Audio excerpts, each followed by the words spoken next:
2009, Form B, number 4, polar. A rare polar problem, but you might see one of those. All right. First, part A, they would like us to write an integral expression for this area. Now, it's only one polar curve, so we know that the area inside a polar curve is 1/2 times the integral, well, let me write it up here. This is the general formula is it's 1/2 the integral of r squared d theta, right? And we did some geometry to get that formula. So now that we know that, the r is equal to that, so it would be 1 minus 2 cosine theta squared d theta. And they don't want us to find this. This is a no calculator problem. They just say write the expression for. The question is from where to where. So it's not always so easy to tell here, but what we can do to investigate this, notice that this is only graphed, first of all, from 0 to pi. So my suspicion would be that this is actually 0 to pi, right? And that's certainly looking in the pi direction. So that means when we were looking in the 0 direction, we actually got a negative answer here. And at some point, not all the way to pi over 2, but at some point we pass through the origin. So there's a couple ways to do this. I'm going to do it by just trying to get a little bit more familiar with this polar curve. I'm going to go ahead and make a theta r table. And since I'm really only interested in this beginning part of it, I'm going to do all of the quote-unquote nice angles in the first quadrant.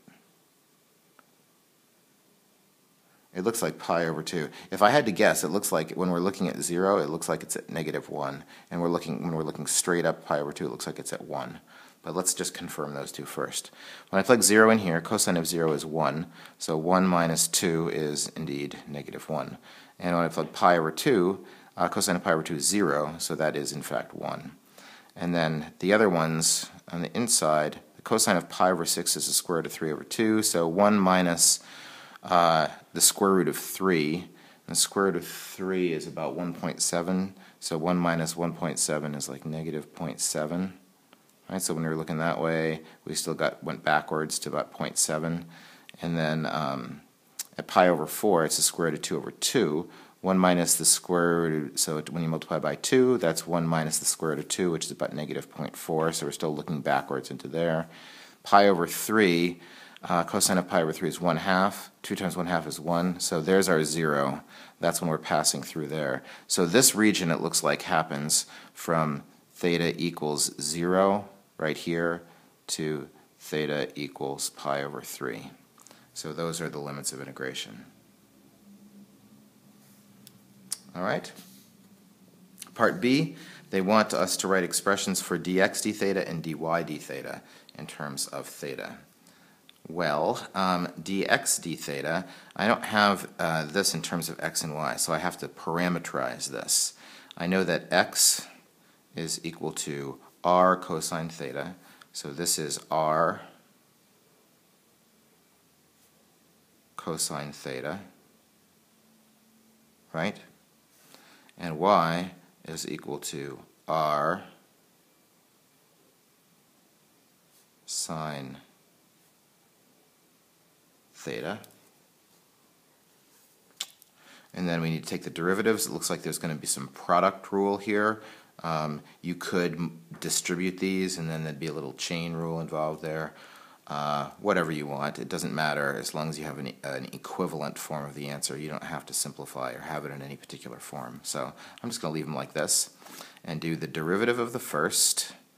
The derivative of 1 is 0. The derivative of -2 cosine theta is 2 sine theta. Careful with your positives and negatives here. So that's the derivative of the first times the second plus the first times the derivative of the second.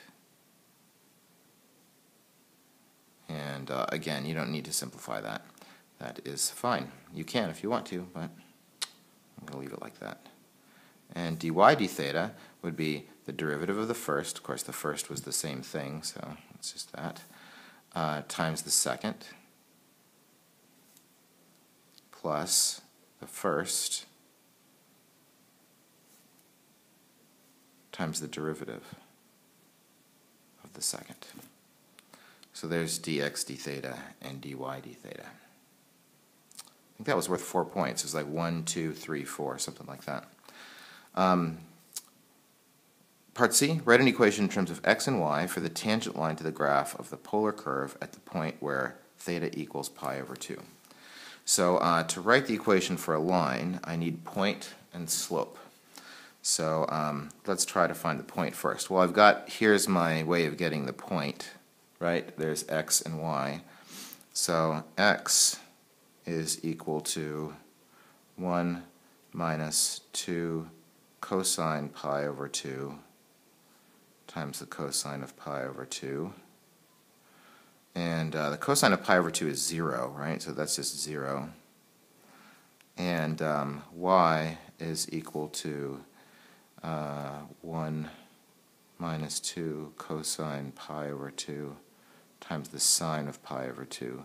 That's 1, that's 0, so that's just 1. And looking back at the graph, we should kind of have a duh moment here, because when theta equals pi over 2, I already knew that this was the point, right? We already figured that out, that it was the point pi over 2 comma 1. And in x, y, and Cartesian coordinates, that's the point 0, 1. So of course it's the point 0, 1. That just confirms something that we already have seen. And then we need the slope.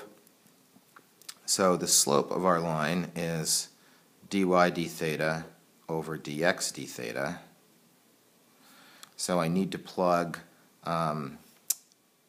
pi over 2 into these expressions. So let's see if I can do that. Remember that the sine, maybe I'll just write off to the side here, the sine of pi over 2 is 1 and the cosine of pi over 2 is 0, right? So that's going to be 0. Oops, I should do this one on the top first, sorry. This is going to be 2. And since the cosine, we're multiplying by cosine, that's 0, so that's just 2 on the top, right? Over, and then here, that's got a cosine theta multiplied in it, that's all 0. And then this is 1 minus 0 times negative 1. So 1 times negative 1. So that's negative 1. So my slope is negative 2, which means my line is the line y equals negative 2x plus 1. I didn't write it in point slope form. I just realized 0, 1, that actually is a y-intercept, but you could write it in point slope form. You're going to get the same thing. And that should make sense looking at our graph. Sure enough, it goes through that point, and it looks like a slope of negative 2 looks very plausible indeed. And of course, look at that, that's right through 1/2. What a nice looking line I've drawn there. Let me just trace it one more time. Okay, one more time. Very nice. There it is.